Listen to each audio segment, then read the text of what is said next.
আচ্ছা, এই ম্যাথটা আমরা একটু দেখি। ম্যাথটার সাইজ অনেক ছোট, বাট ইন্টারেস্টিং অ্যান্ড হচ্ছে একটু খুব প্যাচ লাগে। হ্যাঁ, অনেক সময় আমরা কাজ করতে পারি না। কি বলা আছে এখানে? টাকায় 5টি কিনে টাকায় 4টি বিক্রয় করলে কত লাভ? অনেকে অনেকভাবে হিসাব করে, ঠিক আছে?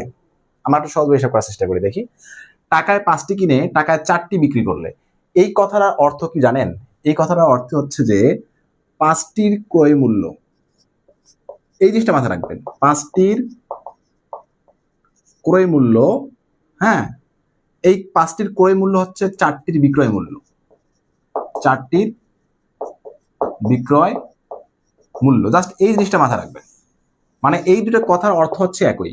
টাকায় 5টি কিনে টাকায় 4টি বিক্রি করা, আর 5টির ক্রয় মূল্য 4টির বিক্রয় মূল্য সমান। কথা কি বুঝতে পারছেন? তাহলে আসেন আমরা একটু আগের মতো সলভ করে ফেলি। তাহলে 5টির ক্রয় মূল্য, আমরা প্রত্যেকটারই ক্রয় মূল্য 1 টাকা করে ধরে নেই। কত টাকা করে ধরে নেই? 1 টাকা। তাহলে 5টির ক্রয় মূল্য কত টাকা হবে বলেন তো? 5 টাকা।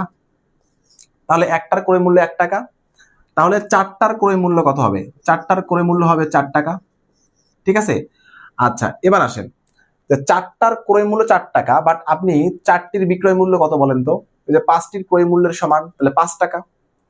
তাহলে 4টির ক্রয় মূল্য 4 টাকা হলে 4টির বিক্রয় মূল্যটা হচ্ছে এই যে 5 টাকা, তাই না? 5 টাকা। ঠিক আছে? তাহলে 4 টাকা দিয়ে কিনে আপনি 5 টাকা বিক্রি করলেন, লাভ কত টাকা হলো? লাভ হচ্ছে 1 টাকা। ওকে, কত টাকায় লাভ হলো? 4 টাকায় 1 টাকা লাভ। তাহলে 4 টাকায় 1 টাকা মানে কত পার্সেন্ট? 25%। 4 টাকায় 1 টাকা মানে 25%।